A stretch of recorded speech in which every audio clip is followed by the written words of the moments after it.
President Trump faces widespread condemnation from political and business leaders after yesterday's storming of the Capitol by pro-Trump protesters. Steve Leisman joins us now. As I look at the futures, Steve, you can address both. I mean, January 20th, we know how markets work. What is that? That's less than 2 weeks.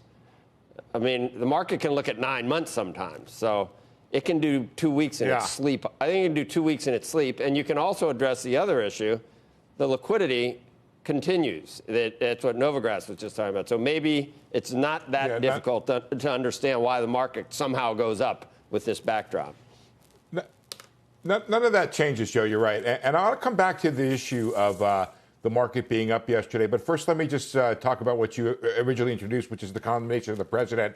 And the riot ranged across industries and political leanings. The conservative National Manufacturers Association called for Vice President Pence to consider invoking the 25th Amendment to remove President Trump from office. Even the president's strongest allies, like Steven Schwartzman of Blackstone, laid the blame at the president's door, saying, quote, "The insurrection that followed the president's remarks today is appalling and an affront to the democratic values we hold dear as Americans."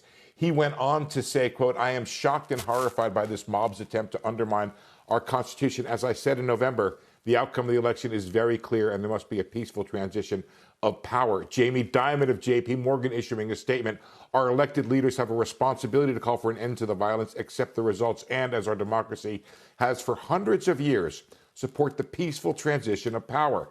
David Solomon of Goldman Sachs also weighing in. I spoke to him yesterday. He said the behavior in Washington, D.C. today is unacceptable and completely undermines who we are as a nation.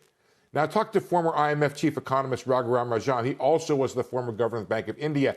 He tells me there are global implications to what happened yesterday. Quote, "The world looks to the United States as a beacon of democracy, which itself is a reason to trust its markets and have faith that the rule of law will be respected. What is happening today weakens that trust. Worse, it undermines the fight against authoritarians around the world." Almost 30 years ago, as a reporter, I watched the storming of the White House in Russia, in Moscow, by communists opposing democracy. A big question in post-Soviet Russia then was the importance of democracy to markets and the economy, and I never thought I'd have to report that story here in the United States. But the reaction of business leaders shows they understand how markets and businesses rely on democratic stability and the peaceful transfer of power. And Joe, to come back to your question there, David Solomon told me he thinks there's a lot of goodwill out there in markets when it comes to our democracy.